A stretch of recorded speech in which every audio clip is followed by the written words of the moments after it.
What is going on, you guys? Welcome back to Down the Wire. I'm your host, Brian Costa, and today we have got a great episode in store for you guys. We're going to be covering a whole bunch of things from the fire sale that's going on in Carolina to the QB competition between Bailey Zappi and Mac Jones. We're also going to end up hopping over into NASCAR, I think, for the first time ever in Down to the Wire, so that's going to be really interesting.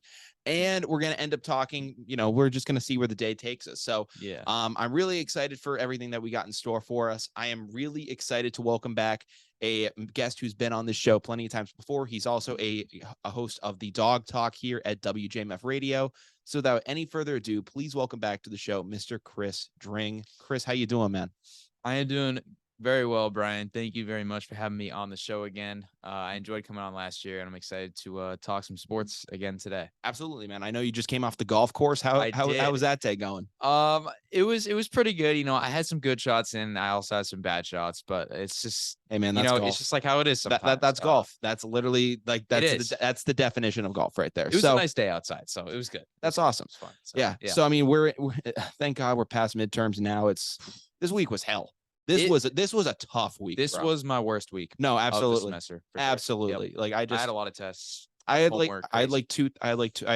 a test and a quiz on Monday, and then I had another test yesterday, and it was just like it's brutal. It never seemed like it was going to end, and like whenever you thought it actually would be over, you just got hit with another assignment. It's like you got to be kidding me. Yeah.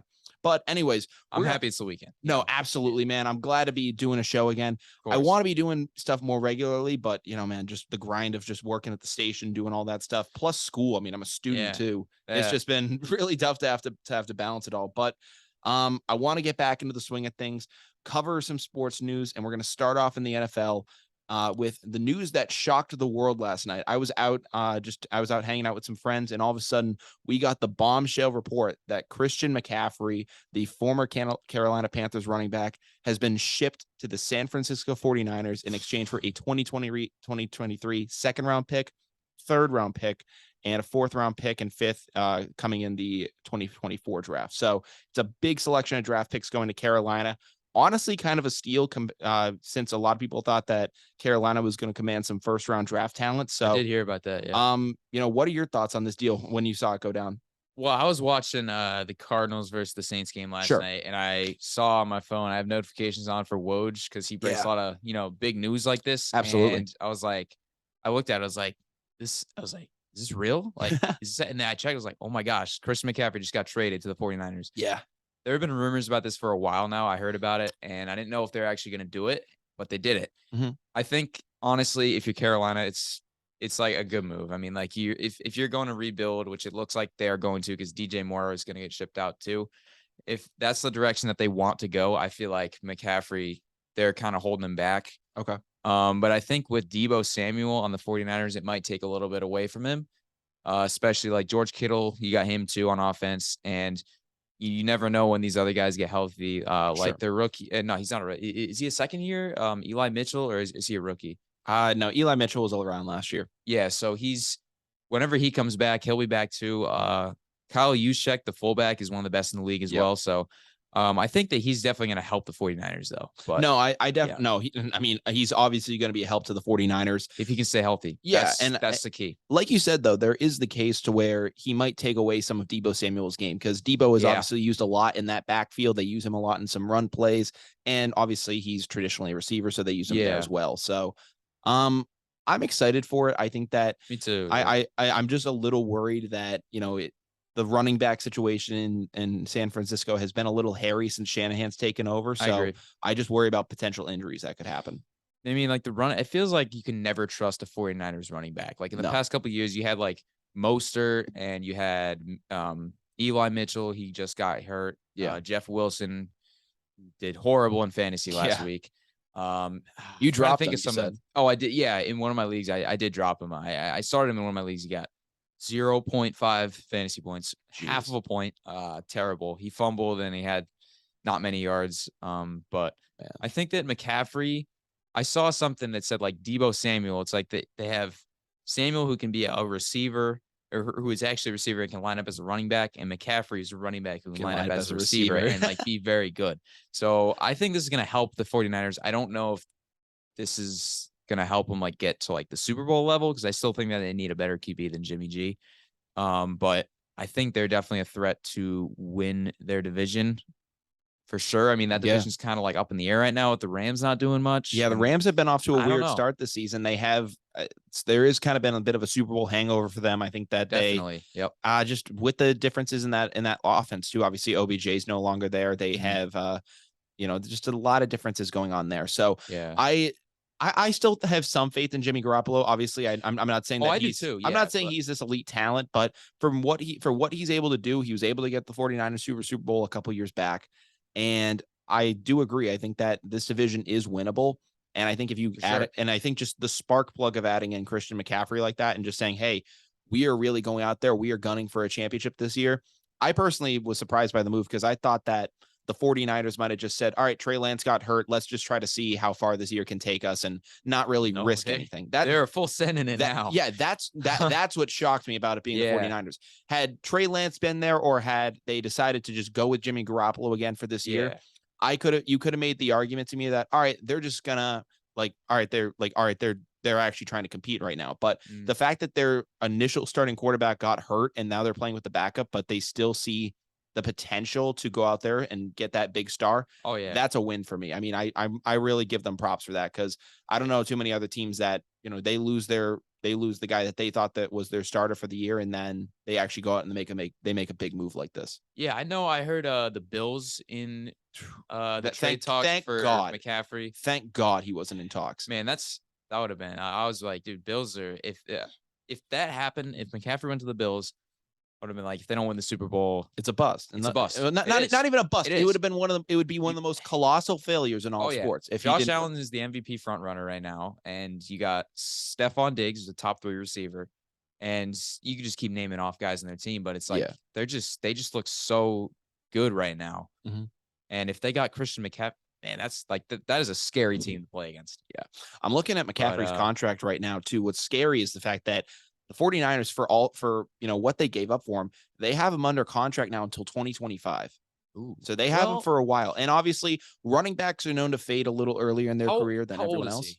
He's 26 right now. Okay. That's what I thought. I was going to say 25, 26 around that. So, I mean, obviously McCaffrey's had some injury problems in the past, but the fact that technically they will have him for what people would believe to be the rest of his prime. Once running back hits 30, usually the wheels fall off and it's like, all right, you can't really come back from this. So I think that I do like the move and the fact that they'll just have him for what's left of his prime. And at the end, if he's just, a complete shell of himself, they can move on.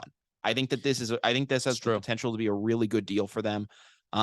Obviously the injuries are a concern, but I think that's the biggest concern in my opinion. But I think with him out of Carolina and him in an offense that is able to spread the ball around a little bit more and use him in more creative ways, I think that he can potentially avoid it. I think that the system he's in is a more dangerous one that's going to put him in harm's way. But I think the fact that he isn't going to have to carry the workload all the time like he did in Carolina. In Carolina, offense, man. In Carolina, it was just like, all right, like F it, McCaffrey's down there somewhere, or just like hand it to McCaffrey. That was their whole mentality. Yeah. So I think the fact that they can say, no, we have Deebo Samuel, we have Elijah Mitchell, we have Brandon Ayuk. Like we're going to be able to spread the wealth around. Exactly. I think that has the potential to really savor kind of what McCaffrey has left.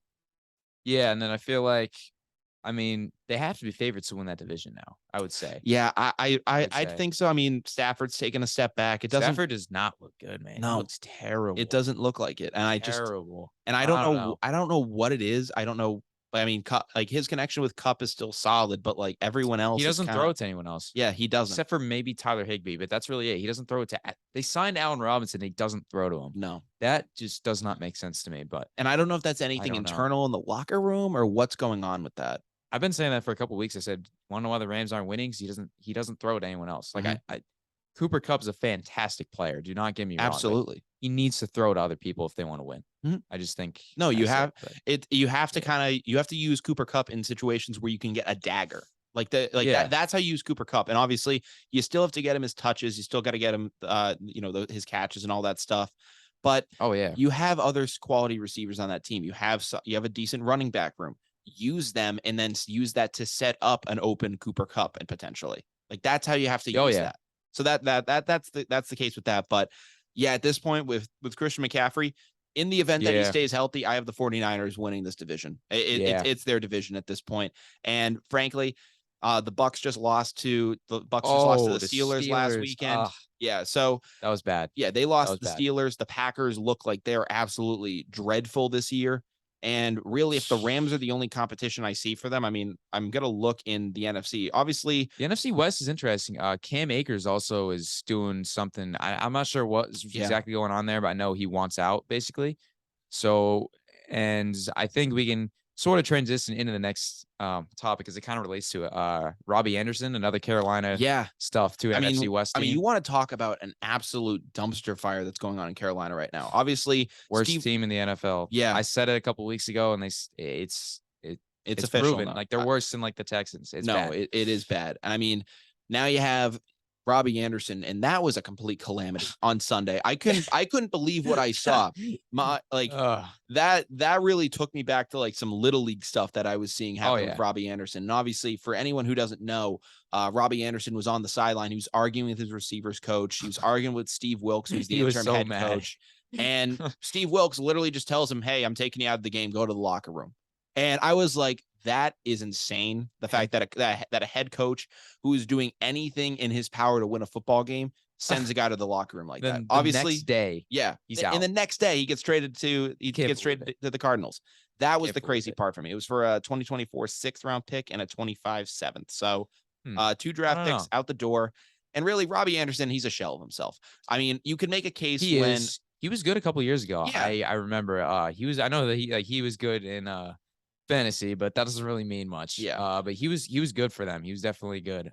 He was definitely good, but he's just not what he was anymore. No, not close. But I don't know. I don't know if you really knew this, but like the Cardinals are kind of like my second favorite NFL team. Okay. Behind the Patriots, and they're an interesting team because they had a huge like change in the past week because they lost Marquise Brown and they got DeAndre Hopkins back, and they just got Robbie Anderson. Yeah. So, and James Conner's been dealing with injury too. So they've been having to switch all over the place. And so they're an interesting team because we were talking about them on my show yesterday. Okay. About if I think they're going to be able to make the playoffs. I think that they're like a fringe playoff team. Yeah. Now that D-Hop's back, but like they looked terrible last week. They looked decent last night, but then again, it's the New Orleans Saints without James. I mean, James Winston's better than Andy Dalton, but like Dalton had like 3 picks. You saw that one with that now viral clip of him diving into the end zone. That is one of the funniest clips I have ever seen. I swear to God, that was great. I love that. Honestly, I saved that clip. So I have done that. I've worked the camera for football games before. I've done it for lacrosse games and stuff. And you're like the camera he was doing, it was like a hero cam kind of thing where you're trying to get those slow-mo shots. You're taking it from alternate angles. I can tell you right now, when you get like a highlight or something on ESPN or it gets somewhat famous, it feels really good. I haven't had that moment, but I have friends who have, I think, been on Kyle Finn, who's been on this show before. He's made like some of his camera shots have made like the ESPN top 10 plays. Really? And oh, wow. I got to tell you, that is a cool feeling. So for whoever did that shot, could be someone like that's cool. That's cool. Could be a seasoned veteran cameraman, could be a young kid. Whoever did that shot has got to be on cloud 9 right now because that shot is blowing up. So that was an amazing thing to see. But yeah, I see the whole Robbie Anderson thing blow up. And this is the only thing I'll say. There's one potential reason that I think Robbie Anderson could have been upset, and I would kind of actually understand him. And it's the fact that he got traded a day after this whole situation. That was the craziest thing. That's the craziest thing. And in my opinion, typically trades don't develop that fast. They don't. I mean, you could make the case that the Cardinals came in and they said, "Hey, we're in a tough situation. We'll throw you X, Y, and Z for Robbie Anderson." And the Panthers Panthers it came out of nowhere. Yeah, and the Panthers could have been like, "Yeah, sure, we'll do it." I think that Robbie Anderson must have known that he was on the trade block. I don't know. I feel like there's a case that he might have known he was on the trade block, and then he was like talking with Wilkes and those guys and saying, "Well, why are you playing me? Why are you risking me getting hurt if I'm on the trade block?" Yeah, I didn't really think about that. That was something I was thinking of, and I was thinking, like lack of targets, like that's obviously a thing. Actually, and listen, it very well could be that because Anderson's a very selfish guy. But yeah, go ahead. I don't know if you heard about the Jets receiver. Elijah Moore wants out, but the Jets aren't going to get rid of him. But I was thinking, he said that he's not getting the ball enough, which I noticed that he's not getting like many targets from Zach Wilson.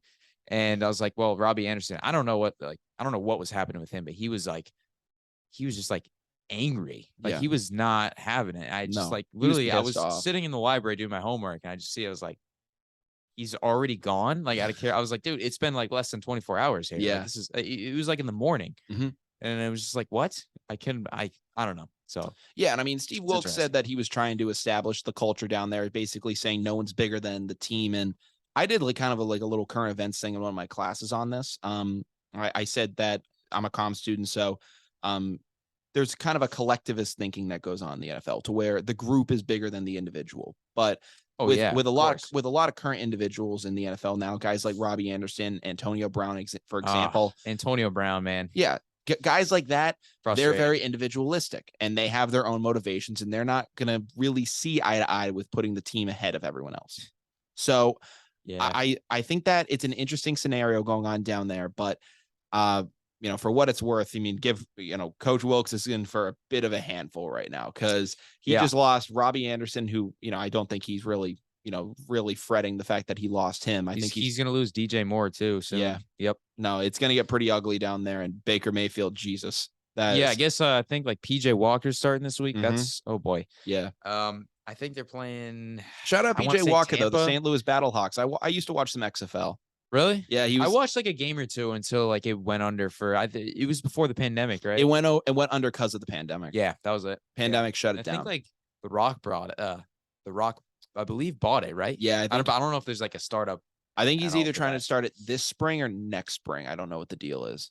I don't know what he's planning on. That's cool. Yeah, it's cool like to see like some younger guys that like may not be able to make the big leagues still get like some national attention, which is cool. And you never know, one of those guys could pan out to be a star in the NFL. No, yeah, I've seen it before in different sports. So absolutely, man. But I just gotta wonder, like, you see a guy blow up like this on the sideline. Have you ever had anything like this ever happen to you? Like, have you ever seen like something on like in your like ever like professional sports or not professional sports, but your just like degree of sports growing up? Did you ever see some kid get yanked out by a coach like this? I can't really think of anything off the top of my head, but I've definitely seen like some arguments before, I feel like, but I'm not exactly sure if I remember directly anything, but like when something like that happens, you just got to think like what's going through the coach's head and what's going through the player's head. Because it's just like a lot. Because sometimes I feel like most of the time it's that a player is like disagreeing with the coach because he wants to do this and the coach isn't allowing him to do that essentially. But yeah, with this situation, I don't really know if there's like something that sticks out, but I can see your reasoning as being like definitely something that he's like got in his head when he's thinking about it. But there must have been something that ticked him off. I don't know what it was. I mean, obviously he didn't really finish with the best stats in that game, but I don't think he had any catches. Yeah. So I think he had 0. Yeah, I think you're right, but that's still pretty crazy, the fact that happened. Yeah. As we look forward with this though, there's a lot of people kind of talking about performances and how people are going to adapt in certain situations. That kind of brings us to our next topic, which is the QB competition right now between lowly Mac Jones and the god Bailey Zappi. This is something that has been a huge topic of debate in the past week. Yeah, like the first week is kind of like, yeah, like this guy's like the greatest ever. Like it's sort of like an overreaction. It was a meme. It was a meme thing, but now people are actually being like dead serious. Like, can this guy start over Mac? And that's the thing that's crazy. So obviously Bailey Zappi got his career started when Brian Hoyer got hurt in the Green Bay game. Yep. Was serviceable. Obviously didn't get them the win, but it was like, all right, whatever. He was like, he did what he did. I mean, he gave it a good effort. Exactly. Then he goes out to face the Lions, torches him, and it's like, all right, like nothing too crazy. This is the Lions here. You should wear those red jerseys every game. Oh my God, those things are awesome, man. Those things are sexy. Those are amazing jerseys. I love those things. Yeah. And then obviously the Cleveland game comes up and he goes 24 of 34, 309 yards and 2 TDs. That's solid. and he looked solid. Obviously, not no picks. Yeah, that was the good thing. And not every ball he threw was good. There was some, that I watched that game. I watched most of it. He airmails it a little bit sometimes, and he gets a lot of air under the ball. There's no real zip, and that's something that you see with Mac Jones a lot too. And it kind of brings us to the point of Monday Night Football is coming up. We're playing the Chicago Bears at New England. Yes, sir. In my opinion, like, I don't really see any. We could probably start any of us, and we'd still probably win that game because the Bears are garbage. A lot of people are saying this is a trap game, but I don't like. I just like the Bears looked terrible last week. I didn't even watch that game really because I was just like, oh, like Washington versus the Chicago Bear. Like, I think I was like doing something else. Yeah. And like I watched like the end of it at least. And I was sure. like, oh god, like the Bears were on like the 3-yard line with first down, 3-yard line, didn't score. Not once. I just don't like Justin Fields. He doesn't have much to work with. Yeah, it's really nothing on Justin Fields. It's not really him.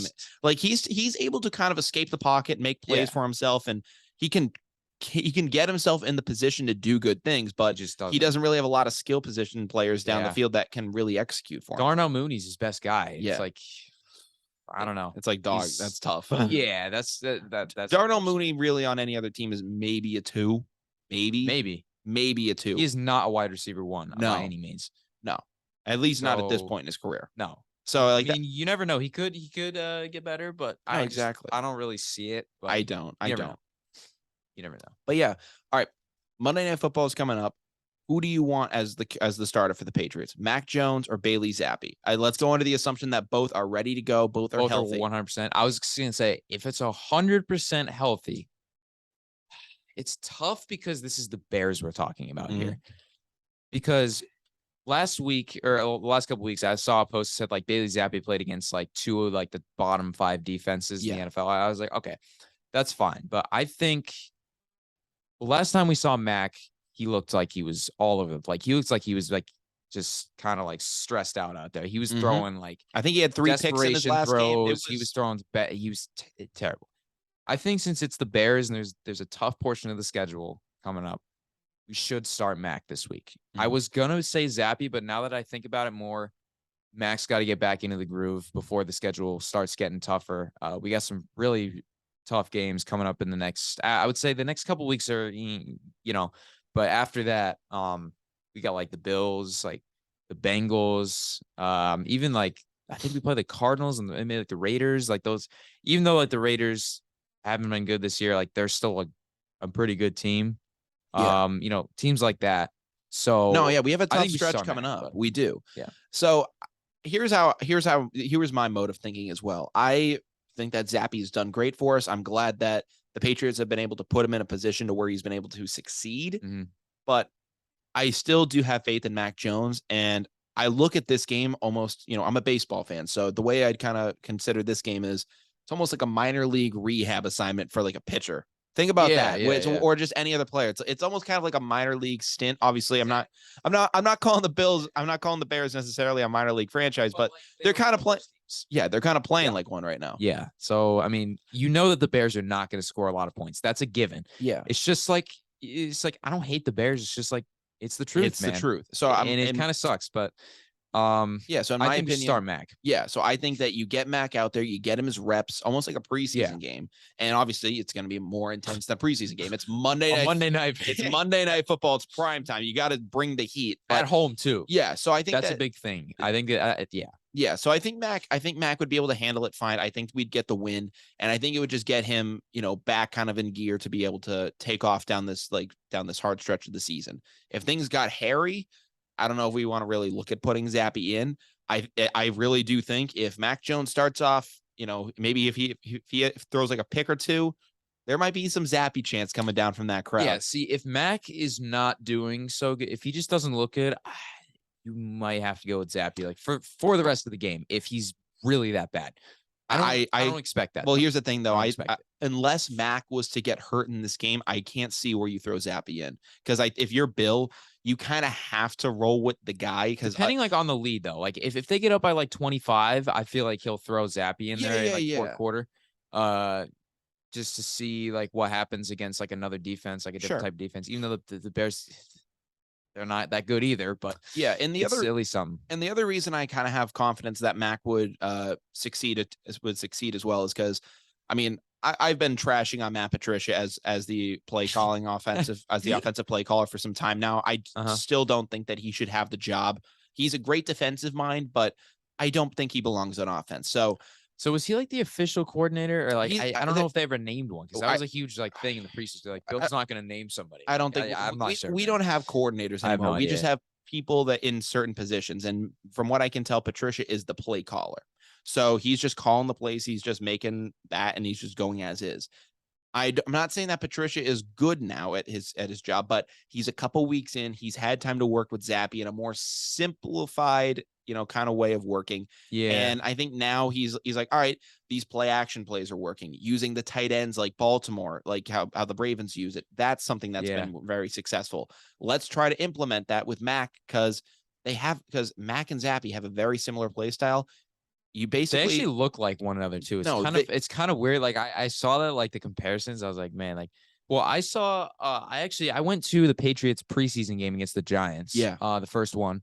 I actually went there. It was like a last minute thing. One of my good friends, John Leone, shout out John. He was on my show yesterday.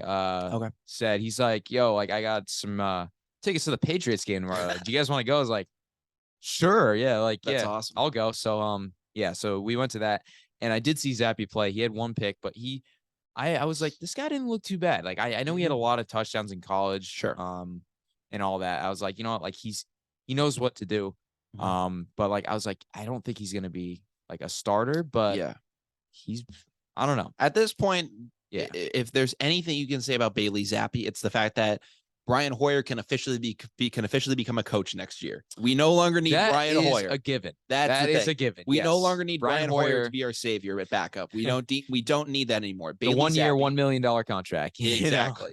So there's at least that you can say with Bailey Zappe. But I think that with Matt Patricia having some more game kind of experience, I think that he can plug Mac Jones back into that offense and they can have a lot of success. So I'm excited to see Monday night. I agree. I am excited to see Mac Jones back in action. Hopefully he does go out there and prove to us why he was a Pro Bowl caliber quarterback. I'm hopeful of that. Forgot about that. Yeah.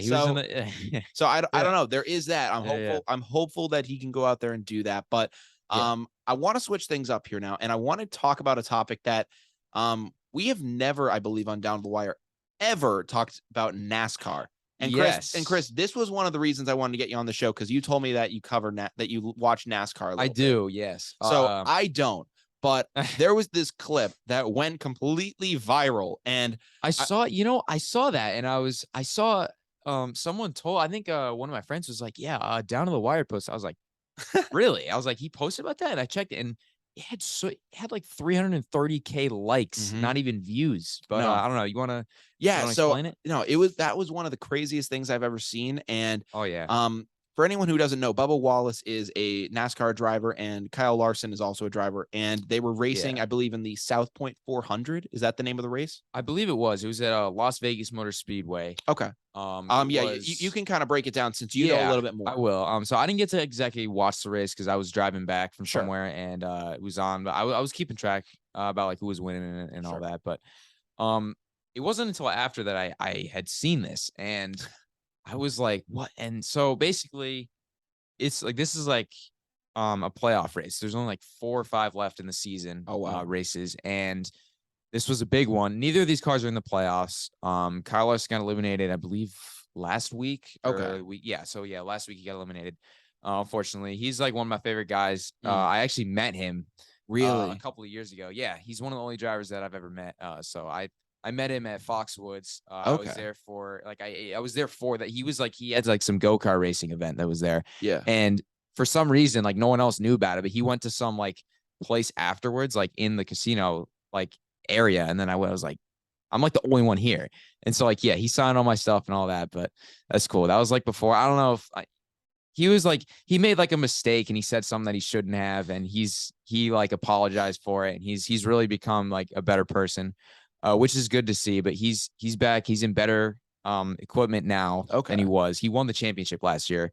I don't know if you knew that. No, I really don't. I don't follow NASCAR like at all. It was a lot. Like, I would have to explain a lot about last week. He probably should have made it into the next round, but there was some shady business going on with a teammate kind of braking to save them points, and he got penalized for it. But, so this is what happened basically. So Larson kind of came up and accidentally kind of got into Wallace and hit him and like kind of pushed him into the wall a little bit. And instead of just trying to continue and trying to make it around and go to pit road to fix your car, Wallace decided it was a good idea to hook Larson in the right rear and turn him straight into the wall, going 170 miles an hour down the straightaway. And first of all, that is not okay. And yeah, I can imagine. This year they have a new car, like a new car design. I don't know. It's kind of hard to explain if you don't really know it, but it's called like the next gen car, and they've been having problems with injuries with this. Jesus. They've had two drivers miss time because of a concussion, and they've had another driver miss time because of some sort of like a leg injury or foot injury. But that was a scary crash, like that he missed. Mm-hmm. That last one was not really the car. It was just a hard crash. But so there's like some safety concerns, and Bubba Wallace still just decided it was a good idea to turn him straight into the wall, which is, I can't believe that anyone would do that. Like that's dangerous. And like drivers were saying, this could have like ended his career potentially if he got hit by someone in like the drivers, like that could have been really, really bad.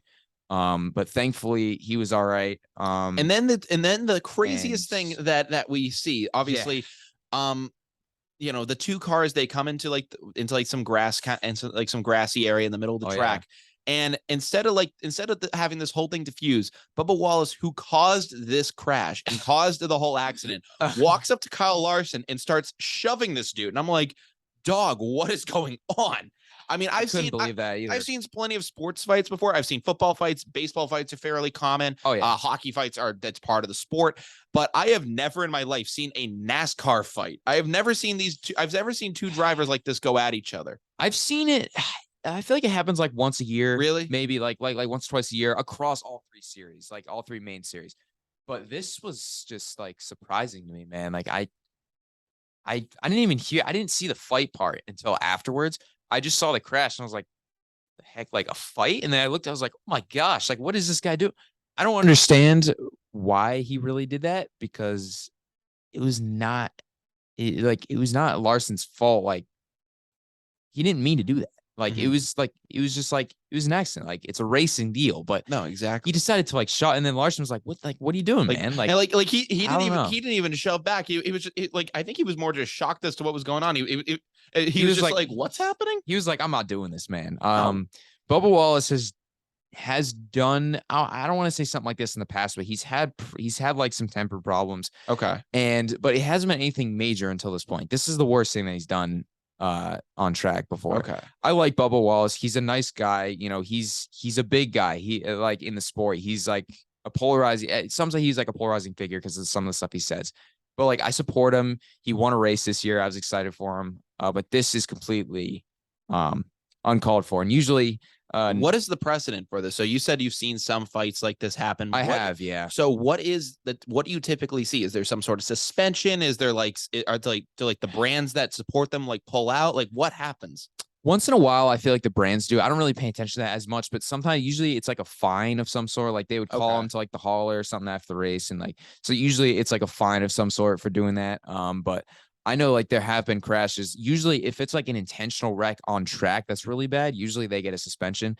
Like I think a couple of years ago, 2015, I don't know if you've heard of, Joey Logano. Have you heard of him? He actually won the race this past weekend. Him and this guy named Matt Kenseth were in the playoffs, and Logano spun Kenseth for a win at Kansas. And it wasn't really intentional, but he tried to kind of bump him and he spun him. Sure. And a couple of weeks later at Martinsville, another track, short track, Kenseth was laps down. He just decided to full on just take him out in the corner and ruin his playoffs. And he got suspended for the rest of the season. Oh my God. And everyone was so happy about that because Joey Logano kind of deserved that for what he did. But anyways, he got a suspension for that, for taking him out. I know there have been multiple instances where cars have gotten turned into the wall on purpose, and the driver who did it got suspended.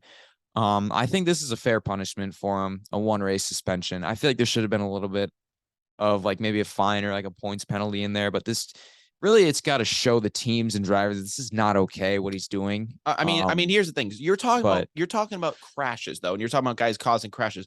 What about the fact that he tried to fights? What about the fact that he literally tried to start like a fighting this dude? What about that? That's why I think it should have been like a fine and maybe like a points deduction, because the fight was completely uncalled for. I don't know. It's like, dog, what are you doing? Like that's what everyone else was saying.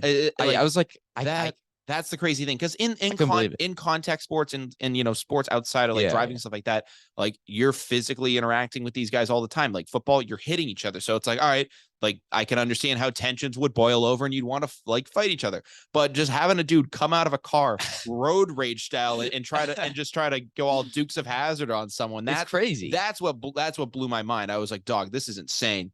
I've seen I've seen like a couple fights that are just it's crazy how like these guys do that, but this is like the most. I don't remember when the last fight was, but this is crazy. I'm just surprised he didn't just get behind another car and just start to drive at him or something. I'm like, bro, it's like crazy. You drive for a living, don't punch people. Exactly, but it's like NASCAR Twitter is like a crazy place. And NASCAR Twitter is usually like very split on things. Yeah, this was all one-sided.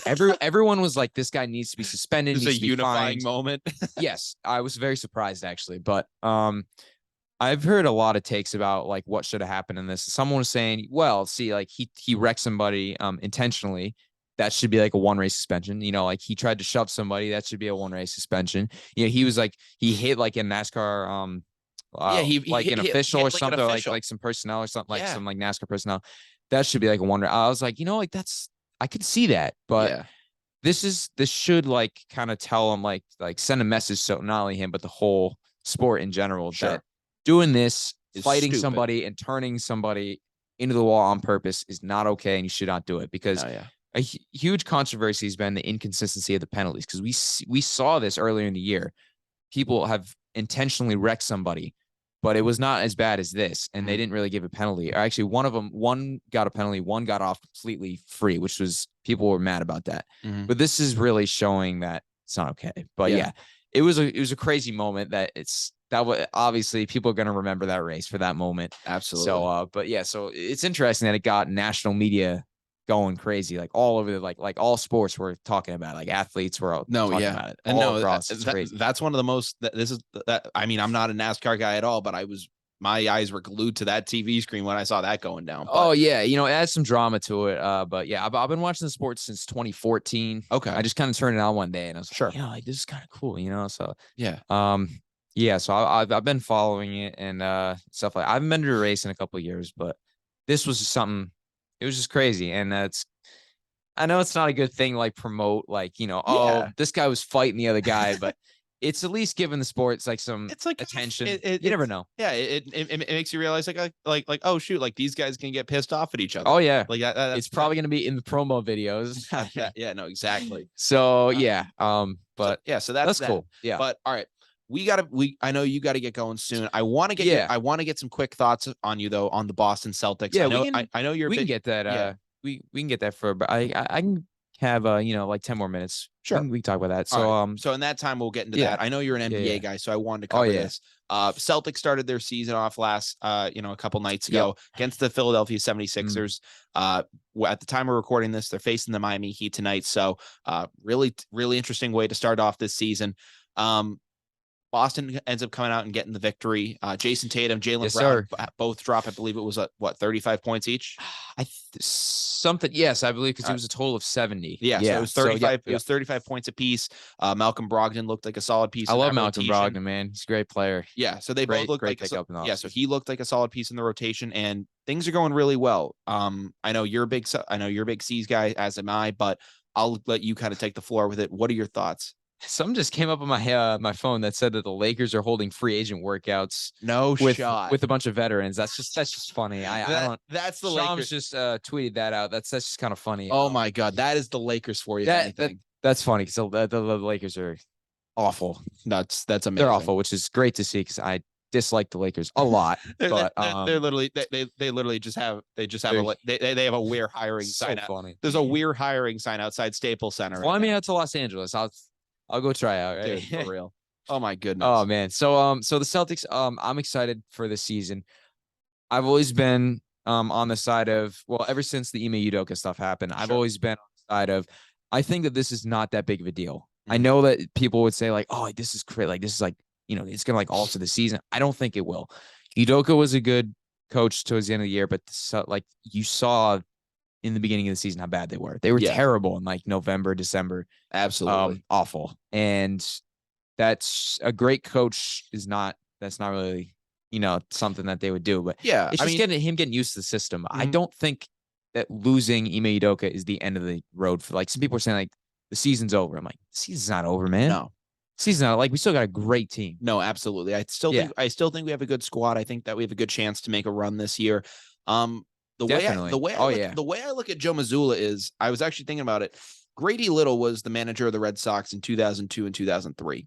After they made it to the ALCS and they lost to the New York Yankees on that Aaron Boone walk-off home run. The very next year, they end up hiring Terry Francona, and they have the magical comeback, and they break the 86-year curse. I possibly look at Joe Mazzulla as the Terry Francona of this Boston Celtics You never team. know. A lot of people said that, they like this guy. I mean, I know he's actually from Rhode Island. He's from Johnston. Yeah, he went to Hendricken. Yeah, that's cool. I had some people from my middle school go there actually. So that was cool. To see that guy from Rhode Island got hired to be the Celtics' new head coach after coming out off of a finals run. So that's awesome. But this year's team, I think even though we lost Gallinari to an ACL, I still think that we are favorites coming out of the East, or at least number 2. I would put the Bucks over us. Yeah, I would say I think we're gonna get the 2 seed. I think Bucks is number 1. The Bucks are the best team in the whole league, in my opinion, because Giannis is the best player. Undoubtedly. Undoubtedly, Giannis is the best player. I still have faith though in the Celtics. I think that. I think so too. Oh, for sure. I just think the Bucks are a big regular season team. Fair. I'll if you're talking about regular season standings, sure. I think the Bucks could definitely beat up on some teams, but I like the matchup that Tatum was able to give Giannis last year, and I think that adding some big man depth. Obviously, Blake Griffin is, he's whatever in this veteran age at this point, but I think he provides some veteran leadership. He'll give us some time for Rob Williams to get healthy. I think that Grant Williams will be great once he gets back. Well, not once he gets back. I think he'll be great. I'm really hoping that he does. Yeah. He's pretty inconsistent. Like, sure. Last game, he had I think 15, I believe. 15 points, which is that's kind of like I'll take that from Grant Williams. Exactly. 100%. I mean, if he can get like 8 to 10 points a night, I don't know, man. Like, he could be a huge guy for us off the bench. Like, I don't think he's going to be a starter, but definitely someone who we can rely on off the bench, because I know like one problem is you don't really have like a true 6th man. Yeah. You know what I'm saying? Last year we were kind of like relying on, like if Al Horford has a big game, there you go. If Grant Williams does it, okay. Derek White, like whatever. Yeah, it was by committee. Exactly. So I feel like if there's a little more organization on the bench and kind of, your expectations from a certain player go up, I think that they can win it all. I really do. I think that this team can win it all, especially with Malcolm Brogdon on the team. If the injuries are not there, all healthy, and we were pretty blessed last year. So usually the year after being pretty healthy, the injury bug catches up with you. So I don't know. Hopefully we can weather the storm and we can make a good run. That's my hope. I'm really praying that the Stars can stay healthy. That's the thing. I don't know. Marcus Smart, he's going to have his like little injuries here and there to keep him out for a couple games. He always does. Mm-hmm. But I feel like if the Jays can stay healthy and Robert Williams comes back strong, I feel like we can make a run, man. We can make a run. I feel like this is our year. I think we can make a run. So hopefully we can do that. Do it for Bill Russell. Exactly. Yes, absolutely. Do it for Bill Russell. Just like the Lakers did with Kobe, do it for Bill Russell. 100%, man. Well, yeah. Chris, I do appreciate you sticking around to talk about the Celtics. Man, that's awesome. we are unfortunately now down to the wire, which means that we're just going to run through what we talked about in the episode. Oh yeah, one more thing. Actually, I am going to a Celtics game Are in you I'd say about 3 weeks. Okay. November 14th against the Oklahoma City Thunder. I'm going with a couple of my guys up there. Oh, that's gonna be a couple fun. of my friends up there on a Monday night to go watch them play. So that's gonna be fun. I'm excited for that, and hopefully I might pick up one of their new jerseys. So nice. Those are awesome. I love those jerseys. Yeah, those look sick. Boston Sports have some great jerseys this year, man. The Patriots red ones, the Celtics got these nice ones. The Bruins, I don't know if you saw those jerseys, like the reverse retro. They seem like pretty cool. Like, I mean, I'm not a huge hockey guy. Like I watch it like occasionally, if I can, because I can't get all the games because they took Nesson off my TV. But whatever. But yeah, so I'm excited for Boston sports this year. Especially like the Celtics, and I mean the Bruins have had a good start too. Yeah. I saw. So yeah. So, but thank you for having me on. We could just do a quick recap, and I can go grab some food from the exchange because I got to work the volleyball game. Absolutely. So. I'll do that real quick. So obviously we talked about Christian McCaffrey to the San Francisco 49ers, Robbie Anderson's blow up on the sideline before getting traded to the Arizona Cardinals, the QB competition between Bailey Zappi and Mac Jones. I say Bailey Zappi first for some reasons. We'll have to see how that goes, though. But and then we ended up talking about some NASCAR news for the first time ever in Down the Wire history. We talked about Bubba Wallace fighting Kyle Larson at the South Point 400.